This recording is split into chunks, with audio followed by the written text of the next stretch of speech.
اعوذ باللہ من الشیطان الرجیم بسم اللہ الرحمن الرحیم الحمد للہ رب العالمین الرحمن الرحیم الحمد للہ تمام صفات خداوندی اللہ ہی کے لیے ہیں. رب العالمین جو پالنے والا ہے تمام جہانوں کا. الرحمن الرحیم بڑا مہربان انتہائی رحم کرنے والا. صدق اللہ ومن اصدق من اللہ قیلا. اللہم صل علی سیدنا ومولانا محمد وعلی آل سیدنا ومولانا محمد وبارک وسلم علیہ. حضرات محترم، سورۃ الفاتحہ میں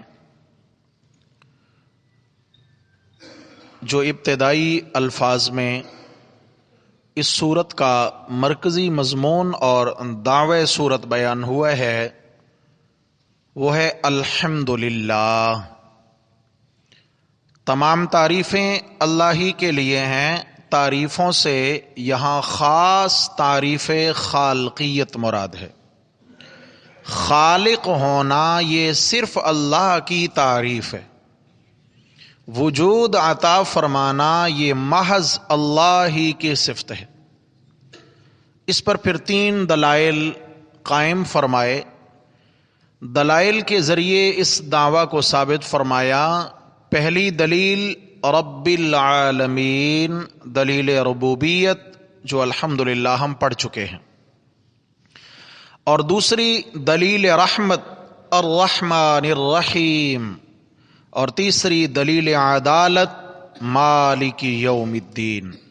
ان 3 دلائل کا نتیجہ ہے کہ الحمدللہ ساری کائنات کا خالق اور موجد اور مبدی اور بنانے والا اور خمیر گوندنے والا اور اس کا آغاز کرنے والا صرف اللہ ہے.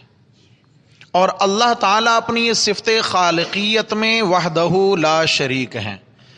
جیسے رب العالمین ہونے میں وہ اکیلا ہے، الرحمن الرحیم ہونے میں اکیلا ہے، مالک یوم الدین ہونے میں اکیلا ہے، تو ایسا خالق ہونے میں بھی اکیلا. تو دوسری دلیل ہم نے کل کے سبق سے شروع کی تھی، الرحمن الرحیم. اس کا لفظی معنی کیا تھا بڑا مہربان اور انتہائی رحم کرنے والا. بڑا مہربان اور انتہائی رحم کرنے والا. میں نے عرض کیا تھا کہ دونوں لفظوں میں، دونوں صفتوں میں مفہوم رحمت کا ہی ہے، تو پھر الگ الگ ذکر کرنے کی کیا ضرورت پیش آئی؟ ایک ہی لفظ اگر استعمال ہو جاتا تو معنی پورا ہو جانا چاہیے تھا، لیکن نہیں. الرحمن الرحیم، رحمان بھی اللہ کی صفت ہے، رحیم بھی اللہ ہی کی صفت ہے. یہاں پر رحمان اور رحیم میں خاص ایک فرق ہے جو حضرات مفسرین کرام نے لکھا کہ اللہ تعالی مہربان ہیں. الرحمن وہ رحمان ہے. کیسا؟ رحمان الدنیا، دنیا کے اعتبار سے وہ رحمان ہے. ورحیم الآخرہ، اور آخرت کے اعتبار سے جی رحیم ہے. دنیا کے اعتبار سے رحمان ہے، اور یہی صفت رحمان ہی ہے کہ اس سے ہر کوئی فائدہ اٹھا رہا ہے. کافر بھی، مسلمان بھی، انسان بھی، جنات بھی، درند بھی، چرند بھی، پرند بھی، تمام تر مخلوقات جو اللہ رب العزت کی نعمتوں کو حاصل کر کر زندگی گزار رہے ہیں اور ان کا آپس میں قلبی تعلق ہے، دنیا کے اندر وہ گزر بسر کرتے ہیں، تو یہ اللہ کی صفت رحمان کا اثر ہے، صفت رحمان کا اثر ہے۔ جس طرح قرآن مجید میں آیا قُلِ ادْعُوا اللَّهَ أَوِ ادْعُوا الرَّحْمَٰنَ، کہ تم اللہ اللہ کہہ کر پکارو تمہاری مرضی، رحمان رحمان کہہ کر پکارو تمہاری مرضی، ایما تدعو، جس بھی صفت کے ذریعے تم پکارو، فَلَهُ الْأَسْمَاءُ الْحُسْنَىٰ، سارے پیارے نام اسی کے ہیں، اللہ بھی وہی ہے اور رحمان بھی وہی ہے۔ اور بسم اللہ جب بھی کوئی کام شروع کرنے لگیں تو ہمیں بسم اللہ الرحمن الرحیم پڑھنے کا حکم ہے۔ اس میں بھی دیکھیں صفت رحمان بھی بیان ہوئی اور صفت رحیم بھی بیان ہوئی۔ بسم اللہ الرحمن الرحیم، شروع کرتا ہوں اس اللہ کے نام سے جو بڑا مہربان انتہائی رحم کرنے والا ہے۔ نبی کریم صلی اللہ علیہ وسلم نے فرمایا کل امر ذی بال لم یبدأ ببسم اللہ فہو ابتر فہو اقطع، فرمایا ہر برکت والا کام، ہر عمدہ کام، ہر مستحسن کام، ہر جائز کام، اس کو اگر بسم اللہ سے شروع نہ کیا جائے تو وہ کام پائے تکمیل تک نہیں پہنچ پاتا۔ معلوم ہوا کہ اللہ کی رحمت شامل حال ہوگی تو کام سنورے گا، ورنہ کوئی اللہ کی رحمت سے ہی کام بنتا ہے۔ آپ صلی اللہ علیہ وسلم نے فرمایا قیامت کا دن ہوگا اور قیامت کے دن ہر ایک اللہ کی رحمت اور اللہ کے فضل کے بلبوتے پر جنت میں جائے گا، اللہ کی رحمت کے بلبوتے پر، اعمال کے بلبوتے پر نہیں، اللہ کی رحمت کے بلبوتے پر۔ ایک شخص کو لایا جائے گا جس نے 500 برس تک اس طرح عبادت کی ہوگی، بنی اسرائیل کا بندہ، کہ پہاڑوں میں جا کر اس نے ٹھکانہ رکھ لیا اور وہاں پر وہ اللہ اللہ کرنے لگا دنیا سے تعلق توڑ کر۔ یہ تو اس امت کے لیے جائز نہیں کہ دنیا سے ٹوٹ کر عبادت کرے، دنیا سے جڑ کر رہنا ہے اور اللہ کو بھی راضی کرنا ہے۔ رہبانیت یہ بنی اسرائیل میں تھی، اس امت میں نہیں ہے۔ تو اس نے ایک چشمے کے کنارے خیمہ لگا لیا، عبادت کرنے لگا۔ اللہ رب العزت نے ایک انار کا درخت اگا دیا، روزانہ اس پہ ایک تازہ انار لگتا ہے اور یہ اسے کھا کر چشمے کا پانی پی کے اللہ کا شکر ادا کرتا ہے اور عبادت میں لگ جاتا ہے۔ عبادت کے سوا کوئی کام نہیں۔ جب اس کا آخری وقت قریب تھا، اسے محسوس ہوا کہ اب جانے والا ہوں، تو یہ اللہ کے حضور دعا کرنے لگا، یا اللہ میری ایک تمنا ہے، 500 برس تک میں نے یہاں رہ کر آپ کی عبادت کی ہے، میرے اللہ میری تمنا ہے کہ مجھے موت سجدے کی حالت میں آئے۔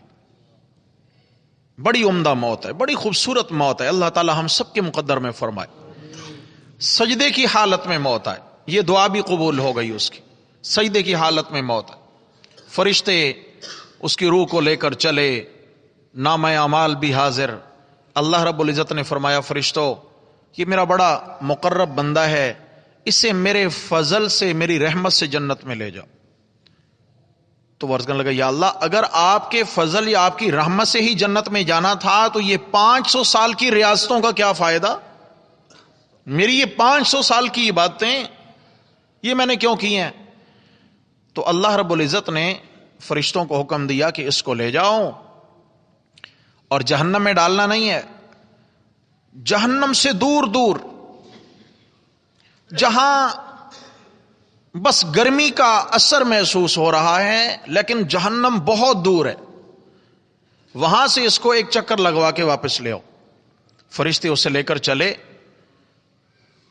تو جہنم کی تپش پہنچ رہی ہے، اور جب تپش ہوتی ہے، گرمی ہوتی ہے، تو پیاس کا احساس ہوتا ہے، اسے پیاس نے ستایا تو پانی کا مطالبہ کرنے لگا فرشتوں سے۔ فرشتوں نے کہا یہ دنیا تھوڑی ہے کہ جب جی چاہا جناب چشمے سے پیٹ بھر کے پانی پی لیا اور انار کھا لیے، یہ تو اب جان بدل گیا اب آپ کا، ایسے تو پانی نہیں ملنے والا. اس نے کہا بھائی کیسے ملے گا؟ کہ ایک پیالہ پانی کا ملے گا لیکن اس کی قیمت 500 سال کے سجدے دینا پڑیں گے.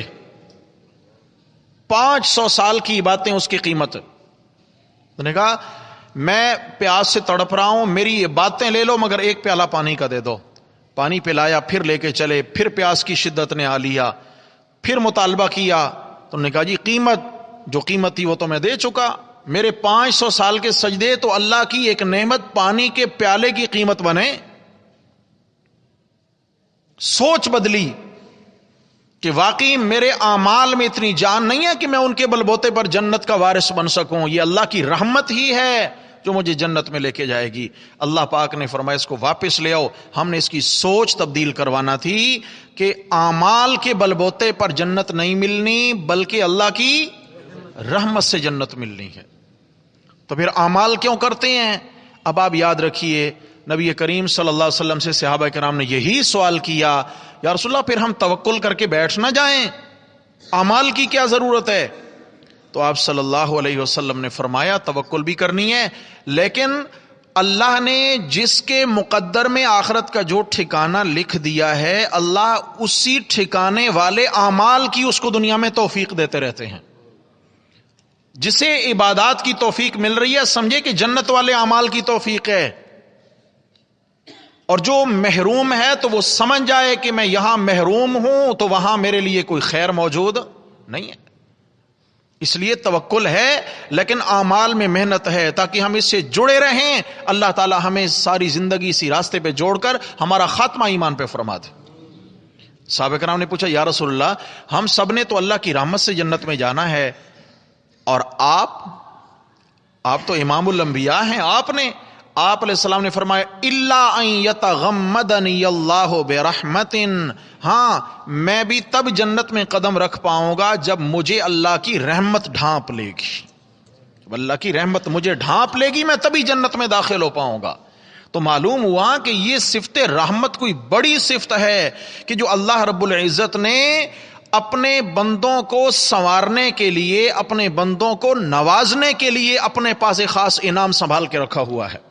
اور رات حدیث بھی سنائی تھی آپ دوستوں کو کہ آپ صلی اللہ علیہ وسلم نے فرمایا اللہ رب العزت کی رحمت کے 100 حصے ہیں, ایک حصہ اللہ نے دنیا میں اتارا ہے, ایک قطرہ رحمت اللہ نے دنیا میں اتارا ہے جس کی وجہ سے ساری کائنات کا نظام چل رہا ہے, دنیا آپس میں پیار محبت سے رہ رہی ہے, آپس میں دل جڑے ہوئے ہیں, اولاد والدین کے, بہن بھائیوں کے, دوست صاحب. صحیح ہے, دل جڑے ہوئے ہیں نا بھائی جی. اللہ جوڑے رکھے. ہاں اللہ اکبر اللہ اکبر. خیر اللہ تبارک و تعالی ہم سب کی اصلاح فرما دیں. اللہ ہم سب کو شیطان کے حوالے نہ فرمائے, اللہ ہمیں ہماری طبیعتوں کے حوالے نہ فرمائے. یہ انسان کی طبیعت میرے بھائی بڑا بت ہے, بڑا بت ہے. انسان کی طبیعت بڑا بت ہے. جس دن یہ طبیعت کا بت ٹوٹ گیا اس دن کام ہو گیا. یہ آنا والا غیری, میں ہوں اور کوئی نہیں ہے, جہاں میں ہوں وہاں کوئی نہیں ہے. یہ آنا والا غیری, ہم چما دیگر نیست, ہمارے جیسا کوئی نہیں. یہ جو بت ہے یہ سب سے خطرناک ترین بت ہے. یہ خطرناک ترین بت ہے. جس نے اپنے اندر سے یہ بت توڑ کے اس کی کرچیاں باہر نکال دی, خدا کی قسم وہ کامیاب ہو گیا. اللہ تعالی ہمارے بھی دلوں کی صفائی کر دے. برداشت, برداشت, ہر حال میں برداشت. اتنا برداشت کریں, اتنا برداشت کریں کہ برداشت کرنا ہے. کیوں؟ رشتے بچ جائیں, رشتے بچ جائیں. سمجھ آ گئی ہے؟ اتنا برداشت کریں کہ موقع پہ تو شیطان پتہ نہیں انسان کو کیا کیا پٹیاں پڑھاتا ہے, کتنا انسان کو تیش دلاتا ہے, سب کچھ ہے. لیکن پھر انسان سوچ لے کہ اللہ رب العزت نے صلہ رحمی کا حکم دیا ہے. تو عرض یہ کر رہا تھا کہ دنیا میں جتنے تعلقات ہیں, محبتیں ہیں, یہ اس صفت رحمان کی برکت سے ہیں. اور وہ ایک حصہ رحمت کا دنیا میں آیا ہے. اللہ رب العزت نے 99 حصے رحمت کے آخرت میں سنبھال کے رکھے ہیں جو صرف ایمان والوں کو اللہ عطا فرمائیں گے. اور وہ 99 رحمت کے حصوں کا مجموعہ جو ہے وہ الرحیم ہے. کیا ہے؟ دنیا کے اعتبار سے رحمان ہے اور آخرت کے اعتبار سے کیا ہے؟ رحیم ہے. کتنا مہربان ہے جی، کتنا مہربان ہے. نبی علیہ الصلوۃ والسلام نے مثالیں دے دے کر سمجھایا. مثالیں، ایک صحابی جنگل سے گزر رہے تھے. بعض روایات میں حضرت عبداللہ ابن عباس رضی اللہ عنہما کا نام بھی ملتا ہے. تو ایک گھونسلے میں فاختہ کے چھوٹے چھوٹے بچے ان کو ملے. فاختہ ایک پرندہ ہے، ان کے چھوٹے چھوٹے بچے ایک گھونسلے میں بیٹھے ہوئے ہیں. تو وہ صحابی آگے گئے، نوجوان تھے، وہ فاختہ کے بچے انہوں نے اٹھا کر اپنے دامن میں رکھ لیے اور دامن میں لے کے مدینہ کی طرف چل پڑے. اب وہ فاختہ بھی دیکھ رہی ہے کہ میرے بچوں کو اٹھا کے لے جا رہا ہے. فاختہ اس صحابی کے سر پہ منڈلانے لگی. جتنا راستہ وہ چلتے رہے، فاختہ کبھی ادھر سے آئے کبھی ادھر سے آئے، چیخے چلائے، گویا ماں تھی، ماں کی ممتا ہے، ماں کی ممتا ہے، بچوں سے بچھڑنا گوارا نہیں ہے. بالآخر انتہا ہو گئی کہ اس صحابی نے جو بچوں کو ایسے سامنے کیا نا، تو ماں نے بھی گرفتاری دے دی. ماں اپنے بچوں پہ آ کر بیٹھ گئی اور اس صحابی نے اس فاختہ کو بھی قابو میں کر لیا.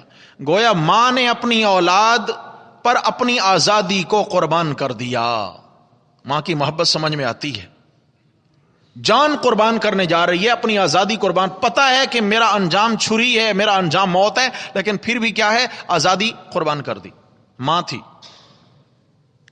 صحابی نے فاختہ اور اس کے بچے پکڑے، نبی علیہ الصلوۃ والسلام کے پاس آ گیا. آپ علیہ السلام نے فرمایا کہ بھلے مانس، آپ نے یہ چھوٹے چھوٹے بچے اٹھا کر اس بیچاری کو کیوں تکلیف میں مبتلا کیا ہے؟ اسے بھی آزاد کرو اور اس کے بچوں کو بھی وہیں رکھ کے آؤ جہاں سے اٹھایا ہے. اور ہاں، جانے سے پہلے ایک بات سنتے جائیے. آپ علیہ السلام نے مثال دے کر پھر دل کی کیفیت کو دوسری طرف متوجہ کیا. آپ علیہ السلام نے فرمایا تم نے دیکھا ایک پرندہ ہے، آخر یہ ماں ہے، اور ماں کی ممتا دیکھیں کہ اس نے اپنی آزادی کو اپنے بچوں پر قربان کر دیا ہے اور موت کو گلے لگانا قبول کر لیا ہے. ماں کے دل میں اللہ نے اپنی اولاد کے لیے کتنی محبت رکھ دی. میرا اللہ اپنے بندوں سے ایسی 70 ماؤں سے بڑھ کر محبت کرتا ہے. ہاں، یعنی ایسی 70 ماؤں کی محبت جمع کریں تو پھر بھی اللہ کی محبت زیادہ ہے، برابر نہیں، زیادہ ہے. مثال دے کر سمجھایا. سیدہ عائشہ صدیقہ رضی اللہ تعالی عنہا نبی کریم صلی اللہ علیہ وسلم کی زوجہ طیبہ ہیں. ایک دن نبی کریم صلی اللہ علیہ وسلم ان کے حجرے میں تشریف لائے تو حضرت عائشہ صدیقہ رضی اللہ تعالی عنہ مغموم بیٹھی ہوئی ہیں، پریشان. آپ علیہ الصلوۃ والسلام کو بڑی محبت تھی سیدہ کائنات سے. آپ نے فرمایا عائشہ کس چیز نے تمہیں مغموم کر دیا؟ عرض کرتی ہیں یا رسول اللہ، آج میں ایک منظر دیکھ کے دنگ رہ گئی. میں حیران ہوں، تب سے میں سوچے جا رہی ہوں، میرا دل بہت پریشان ہے کہ یہ کیسا تعلق ہے. کیا ہوا کہ یا رسول اللہ میرے دروازے پہ دستک ہوئی، اور جب میں گئی دروازہ میں نے کھولا تو ایک خاتون کھڑی ہوئی ہیں اور ان کے ساتھ 2 چھوٹی چھوٹی بچیاں ہیں. اور اس خاتون نے مجھے کہا کہ اماں جی میں 3 دن سے بھوکی ہوں، میری بچیاں بھی بھوکی ہیں، ہم نے کچھ نہیں کھایا. غربت کا یہ عالم ہے، اگر آپ کے گھر میں کچھ موجود ہے تو ہمیں کھانے کے لیے عنایت فرما دیں. یا رسول اللہ میں گھر آئی اور میں نے سارے برتن دیکھے، مجھے صرف 3 دانے کھجور کے ملے. یہ 2 جہاں کے سردار کا گھر ہے میرے بھائی، 2 جہاں کے سردار کا گھر ہے. آج سال کا جو ہے نا خرچہ ہم بنا کے رکھ لیتے ہیں، بچا کے رکھتے ہیں. بڑا ایک لمبا ہمارا پروجیکٹ ہوتا ہے، بھائی ادھر خرچ ہوگا ادھر خرچ ہوگا، پھر شادیاں کرنی ہیں، پھر وہ کرنا ہے، پھر مکان بنانے ہیں، کیا کچھ ہم جمع کر کے رکھتے ہیں اور جمع کرنے میں لگے رہتے ہیں. امام الانبیاء صلی اللہ علیہ وسلم کے گھر میں کھانے کے لیے کچھ موجود نہیں ہے، آٹا نہیں ہے، گھی نہیں ہے، کچھ نہیں ہے، 3 دانے کھجور کے موجود ہیں. حضرت عائشہ رضی اللہ تعالی عنہا نے وہ 3 دانے کھجور کے اٹھائے اور آ کر اس خاتون کی ہتھیلی پہ رکھ دیے. یا رسول اللہ میں دیکھنے لگی کہ یہ کیا کرتی ہے. اس نے 1 دانہ ایک بچی کو دے دیا، دوسرا دانہ دوسری بیٹی کو دے دیا، اور بچیوں نے اپنا حصہ کھانا شروع کیا. اتنے میں ماں نے اپنا حصہ اپنے منہ میں رکھا اور چبانے لگی. بچیاں پتہ نہیں کب سے بھوکی تھیں، انہوں نے جلدی جلدی اپنے حصے کی کھجوریں ختم کی اور پھر ماں سے مطالبہ کرنے لگیں اور ہمیں کھانے کے لیے کھجور دیں. یا رسول اللہ میں دیکھ کے دنگ رہ گئی کہ بھوکی ماں، 3 دن کی بھوکی ماں نے اپنے منہ سے چبایا ہوا کھجور کا دانہ نکالا اور اسے 2 حصوں میں بانٹا. آدھا ایک بیٹی کے منہ میں رکھ دیا، آدھا دوسری.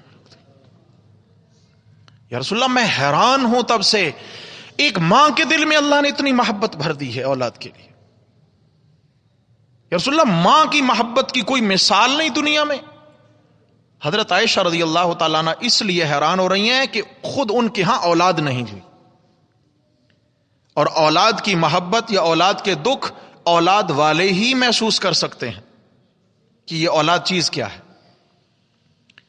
آپ صلی اللہ علیہ وسلم نے فرمایا بس یہی دیکھ کے تم حیران ہو گئی ہو کہ ایک ماں کی ممتا ہے، اپنے بچوں کے لیے وہ کتنی قربانی دے رہی ہے. عائشہ یاد رکھنا میرا رب ایسی 70 ماؤں سے بڑھ کر اپنے بندوں سے پیار کرتا ہے. جگہ جگہ پہ آپ علیہ السلام نے اللہ کی رحمت کی مثالیں دی ہیں، اس لیے کہ اللہ کی رحمت، اللہ کی عطا، اللہ کی عنایت اللہ کے غصے پر غالب ہے. اللہ تعالیٰ کا غیظ و غضب اور اللہ کی رحمت اگر ان کا تقابل کیا جائے تو اللہ کے غصے پر اللہ کی رحمت کیا ہے؟ غالب ہے، غالب ہے. آپ صلی اللہ تعالی علیہ وسلم نے مثالیں دے دے کر سمجھایا، مثالیں دے دے کر سمجھایا. قرآن مقدس کے اندر یہ میرے سامنے سورت کا نام سورہ زمر ہے، اور سورہ زمر 24واں پارہ، 24ویں پارے کا دوسرا رکوع جہاں مکمل ہوتا ہے، یہاں پر ایک بڑی عجیب آیت ہے، آیت نمبر 53 سورہ زمر 24واں پارہ. فرمایا اعوذ باللہ من الشیطان الرجیم بسم اللہ الرحمن الرحیم. قل، میرے پیغمبر بتا دیجئے، میرے پیغمبر لوگوں میں یہ اعلان فرما دیجئے، لوگوں کو اطلاع دے دیجئے، کیا؟ یا عبادی الذین اسرفوا علی انفسہم، یا عبادی، کہ اللہ تعالیٰ کہہ رہے ہیں اے میرے وہ بندے، یا عبادی خیال کرنا، اے میرے وہ بندے، الذین اسرفوا علی انفسہم، جو اپنی جانوں پہ گناہ کر کر کے زیادتی کر بیٹھے ہیں. بیٹا اگر نافرمان ہو جائے تو باپ اس کو بیٹا ماننے کے لیے تیار نہیں، کہ جا تو میری اولاد ہی نہیں ہے، جا تو میرا بیٹا ہی نہیں ہے، آج کے بعد میں تجھے اپنا بیٹا تسلیم ہی نہیں کروں گا، آق کر رہا ہوں. آج کل آق کرنا، بیٹا تسلیم ہی کرنے کو تیار نہیں کیونکہ بیٹا نافرمان ہے، دل دکھایا ہے. لیکن بیٹے کے ہر گناہ اور ہر غلطی کا کیا باپ کو علم ہوتا ہے؟ بولو بھائی. بیٹا جو گل کھلائے جہاں، کیا ہر اس کا عیب باپ کو پتہ ہے؟ اور بندہ جو کچھ کرتا ہے اللہ سے پوشیدہ ہے. باپ تو ایک غلطی ظاہر ہونے پر بیٹے سے تعلق ختم کر رہا ہے اور اس کو اپنا بیٹا ماننے سے انکاری ہے. لیکن قربان جو میرے اللہ تیری رحمت پر کہ میرے رب نے فرمایا یا عبادی الذین اسرفوا علی انفسہم، اے میرے وہ بندے جو گناہ کر کر کے اپنی جانوں پہ ظلم ڈھا بیٹھے ہیں، میرے وہ بندے کہ بھلے گناہ گار ہو جائیں لیکن ہیں تو پھر بھی میرے بندے ہیں، تو پھر بھی میں، یا عبادی، اے میرے بندے، میرے بندے. معلوم کیا ہوا؟ گناہ ہو گئے کوئی حرج نہیں. یا اللہ کیا حکم ہے؟ فرمایا لا تقنطوا من رحمت اللہ، اللہ کی رحمت سے مایوس نہ ہونا، اس لیے کہ تمہارے گناہ بڑے نہیں، میں اللہ کی رحمت بہت بڑی ہے.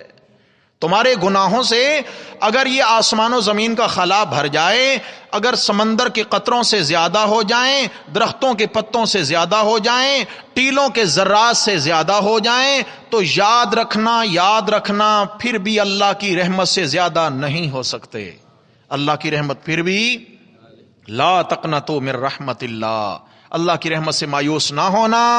آگے فرمائے ان اللہ یغفر الذنوب جمیعا، بے شک اللہ تعالی سارے کے سارے گناہ بخشنے والا ہے، وہ بخشنے کو تیار ہے، بخشش مانگو. انہ هو الغفور الرحیم، بے شک وہی ہے بخشنے والا بہت بڑا مہربان. الرحیم فرمایا کیوں؟ کہ بخشش کب ہونی ہے؟ قیامت کے دن ہونی ہے، مغفرت قیامت کے دن ہونی ہے. تو فرمایا کہ قیامت میں اللہ نے اپنی صفت رحیم کو چھپا کے رکھا ہوا ہے، جو منتظر ہے میرے گناہ گار بندوں کی. کوئی آئیں تو صحیح، سچے دل سے اللہ سے معافی مانگ لی جائے، سچے دل سے. بلکہ اللہ اکبر، آپ صلی اللہ علیہ وسلم نے یہ آیت بیان فرمائی اور ایک بڑی عجیب مثال دی فرمایا کہ قیامت کا دن ہوگا، اللہ رب العزت ایک شخص کو بلائیں گے اور اس کا حساب کتاب ہوگا. اللہ تبارک و تعالی اپنی قدرت کی ایک چادر تان دیں گے، قدرت کی چادر، کما یلیق بشانہ، جیسے اللہ کی شان کے لائق ہوگا. فرمایا کہ آدھی چادر اللہ اس بندے پہ ڈال دیں گے اور آدھی چادر اپنی ذات پہ ڈال دیں گے. یہ کیسے ہوگا؟ واللہ عالم. کیسے ہوگا؟ میرے آقا نے فرمایا، سچ فرمایا. فرمایا اللہ تعالیٰ اپنی قدرت کی چادر آدھی اس بندے پہ ڈال دیں گے، آدھی اپنی ذات پہ، اور اللہ تبارک و تعالیٰ پردے میں اس بندے سے سرگوشی فرمائیں گے. اور اللہ تعالیٰ اسے کہیں گے، دیکھ میرے بندے، دنیا میں تو گناہ کرتا رہا اور میں وہاں تیرے گناہوں کو تیرے رشتہ داروں، عزیز و اقارب سے چھپاتا رہا. میں نے تجھے وہاں بے پرد نہیں کیا. تو نے کتنے گناہ کیے رات کے اندھیروں میں، دن کے اجالوں میں، دیواروں کے پردوں کے پیچھے. میں اللہ نے تیرے گناہوں، تیرے عیبوں پر دنیا میں پردے ڈالے ہیں، رسوا نہیں کیا. سن، میں اللہ چاہتا ہوں کہ تو آج بھی رسوا نہ ہو، اس لیے تجھے میں نے اس پردے تلے چھپا لیا. کیوں؟ دیکھ سامنے تیرے رشتہ دار کھڑے ہیں، تیرے دوست دار کھڑے ہیں، عزیز و اقارب کھڑے ہیں، سارا مجمع موجود ہے. ان کے سامنے میں تجھ سے سوال نہیں کرتا، یہ پردے تلے چھپ کے تجھ سے میں سوال کر رہا ہوں. یہ بتا، تو نے وہ والا گناہ کیا تھا؟ اور حدیث شریف میں آتا ہے کہ اللہ تعالیٰ چھوٹے سے چھوٹے گناہ کا ذکر فرمائیں گے. چھوٹے سے چھوٹا گناہ، تو نے وہ والا گناہ کیا تھا؟ بندہ کہے گا یا اللہ کیا تھا. اچھا، اور وہ والا گناہ؟ یا اللہ وہ بھی کیا تھا. یہ چھوٹے چھوٹے گناہ. تو بندہ کانپنے لگ جائے گا، تھر تھر کانپ رہا ہے. اللہ تعالیٰ فرمائیں گے، ڈر کیوں رہے ہو؟ یا اللہ ڈر اس لیے رہا ہوں کہ ابھی تو میرے چھوٹے چھوٹے گناہوں کی باری ہے، اور وہ میرے بڑے بڑے ظلم، میری بڑی بڑی زیادتیاں، میرے بڑے بڑے گناہ، میرے اللہ جب ان کا نمبر آئے گا تو کیا حال ہوگا. اللہ تعالیٰ فرمائیں گے، گھبرا نہیں، جس اللہ نے دنیا میں تیرے گناہوں پہ رحمتوں کے پردے ڈال دیے تھے، آج میں اللہ بھی تیرے گناہوں پر رحمتوں کے پردے ڈال کر تجھے بخشنے کا فیصلہ کر چکا ہوں، اور تیرے گناہوں کو نیکیوں میں بدلنے کا فیصلہ کر چکا ہوں. گناہ بخشنے صرف نہیں ہے، نیکیوں میں بدلنے کا فیصلہ کر چکا ہوں. تو نبی صاحب نے فرمایا، پھر وہ بندہ بول اٹھے گا اور فوراً بولے گا، یا اللہ میں نے وہ ایک بڑا گناہ بھی کیا تھا، یا اللہ وہ بھی کیا تھا. اللہ نے پوچھا نہیں، یہ کہے گا یا اللہ وہ بھی. اللہ تعالیٰ اپنی شان کے مطابق مسکرا دیں گے اور فرمائیں گے، واہ میرے بندے، ابھی تو ڈر رہا تھا، اور جب میری رحمت کو جوش میں دیکھا ہے تو اپنے بڑے بڑے گناہ خود بیان کرنے لگ گیا. سمجھ آ گئی ہے؟ یہ ہے الرحمن الرحیم. الحمدللہ رب العالمین الرحمن الرحیم. یہ مہربان ہے میرے بھائی، یہ مہربان ہے. حدیث شریف میں آیا کہ دن قیامت کے جب حساب کتاب ہو چکے گا تو دو بندے جہنم میں بڑا ہی شور مچائیں گے. جہنم میں تو ہر ایک شور مچائے گا، مگر انہوں نے اتنا شور مچانا ہے کہ دوسرے جہنمیوں کی زندگی اجیرن ہو جائے گی، اتنا چلائیں گے. اللہ تعالیٰ فرشتوں کو حکم دیں گے، ان دونوں کو باہر نکال کے لے آؤ. نکال کے لایا جائے گا. اللہ تعالیٰ انہیں کہیں گے، جہنم میں شور کیوں مچاتے ہو؟ شور کیوں مچا رہے ہو؟ وہ کہیں گے، یا اللہ یہ کوئی سکون کی جگہ ہے، یا اللہ یہ کوئی آرام کی جگہ ہے، ہم اگر شور مچا رہے ہیں تو ہم اذیت میں، ہم تکلیف میں ہیں. اللہ تعالیٰ فرمائیں گے، جاؤ چلے جاؤ اور شور نہیں مچانا. اگلی بات پہ خیال، ایک بندہ جہنم کی طرف چل پڑے گا اور ایک رکا رہے گا. یہ رکا ہوا ہے، نہیں جا رہا، اور ایک جا رہا ہے تیزی تیزی. اللہ تعالیٰ فرمائیں گے فرشتوں کو، واپس لے اس کو. کیوں جا رہا تھا؟ جہنم بہت پسند ہے تجھے؟ کہے گا یا اللہ آپ کا حکم ہے، آپ کا حکم ماننا ہے ہمیں، تو اچھی ہو بری ہو یا اللہ آپ کا حکم ہے. اللہ فرمائیں گے، میرے حکم کی اتنی قدر ہے تیرے دل میں؟ یا اللہ کیوں نہیں، آپ ہمارے رب ہیں. اللہ فرمائیں گے، اچھا جس کے دل میں میرے نام کی، میرے حکم کی اتنی قدر ہو، میں اللہ اتنا مہربان ہوں کہ اس کو میں دوبارہ جہنم میں نہیں ڈالنا چاہتا. اچھا تو نے تو بات نہیں مانی، تو کیوں رکا رہا، تو گیا کیوں نہیں؟ تیرے کو تو حکم تھا جانے کا. تو وہ کہے گا، یا اللہ میں نے دنیا میں یہ بات سنی تھی، پڑھی تھی کہ اللہ تعالیٰ جس کو ایک مرتبہ جہنم سے باہر نکال لیں گے، پھر دوبارہ اللہ کی رحمت اس کو دوبارہ جہنم کے حوالے نہیں کرے گی. یا اللہ میں وہ سوچ کے کھڑا تھا کہ آپ نے تو مجھے نکال لیا ایک مرتبہ. اللہ تعالیٰ اپنی رحمت کی برکت سے ان دونوں کو جنت میں داخلے کا اعلان فرما دیں گے. یہ دونوں جنت میں چلے جائیں گے. اللہ اکبر. میرے بھائی کتنا مہربان ہے، کتنا مہربان ہے، کتنا مہربان ہے. الرحمن الرحیم. اللہ تبارک و تعالی نے اپنی صفت رحمت کو بیان فرمایا ہے، اور نبی علیہ الصلوۃ والسلام نے اللہ کی رحمت کی مثالیں دے دے کر پھر مسئلہ سمجھایا ہے کہ لوگوں وہ اتنا مہربان ہے، اتنا مہربان ہے. ایک شخص ہے، وہ مٹی کا برتن بناتا ہے. کمہار بناتے ہیں برتن، مٹی کا ایک مٹکا بنایا، کچھ بھی برتن بناتا ہے. جس نے برتن بنانے میں اتنی محنت کری ہے، جب وہ برتن تیار ہو جائے تو کوئی عقل والا ایسا ہو سکتا ہے کہ برتن تیار کر کے پھر ان کو توڑنا شروع کر دے؟ بولو بھائی، اپنا کوئی نقصان کرتا ہے؟ کیوں کہ جو چیز ہاتھ سے بنائی ہے اس سے محبت ہوتی ہے، اس میں انسان کی جان ہوتی ہے. اس پہ میری جان لگی ہے، اس سے محبت ہے، کیونکہ میں نے ہاتھوں سے بنایا ہے. قربان جاؤں، اللہ تبارک و تعالی نے ساری مخلوقات کو کلمہ کن سے بنایا ہے، اور انسان کو اللہ نے اپنی رحمت کے ہاتھوں سے بنایا ہے. اپنی رحمت، اللہ تعالیٰ کو اس لیے محبت ہے انسان سے کہ اللہ نے اس کو اپنی قدرت کے رحمت کے ہاتھوں سے بنایا ہے. اور اللہ جس کو اپنی رحمت کے ہاتھوں سے بنائے، اگر وہ بندہ بن کر رہے تو اللہ تعالیٰ کو کیا ہے کہ اللہ تعالیٰ اس کو جہنم کی آگ کے حوالے کریں. اللہ کو کیا پڑی ہے، کیا ضرورت ہے؟ میرے بھائی، بات یہ ہے کہ بندہ اللہ کا بندہ بن کر رہے، اللہ کا باغی. بندہ کا معنی ہوتا ہے تابع دار، غلام بن کر رہے. اس لیے یہاں اس آیت میں فرمایا وَأَنِيبُوا إِلَىٰ رَبِّكُمْ، اور رجوع ہو جاؤ اپنے رب کی جانب، تعلق جوڑ لو اپنے رب سے. جتنا دوری رہی دوری ختم کرو، اللہ کے در پہ آ جاؤ، اللہ کے در پہ آ جاؤ، لوٹ آؤ.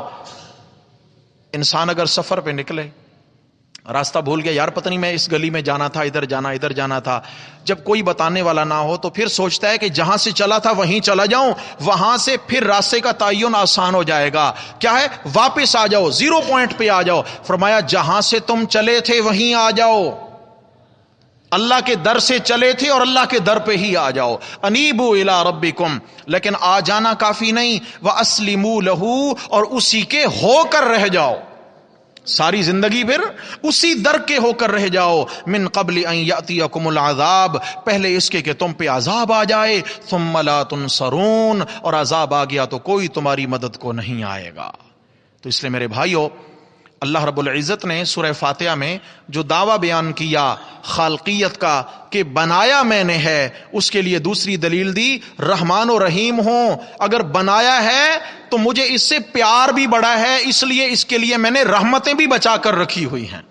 سمجھ آ گئی؟ انسان کو بنانے والا بھی اللہ ہے، اور رحمت نچھاور کر کے کامیابی دینے والا بھی اللہ ہے. دعا ہے اللہ تبارک و تعالی ہم سب کو اپنی رحمت کا سایہ نصیب فرمائے. اقول قولی ھذا استغفر اللہ.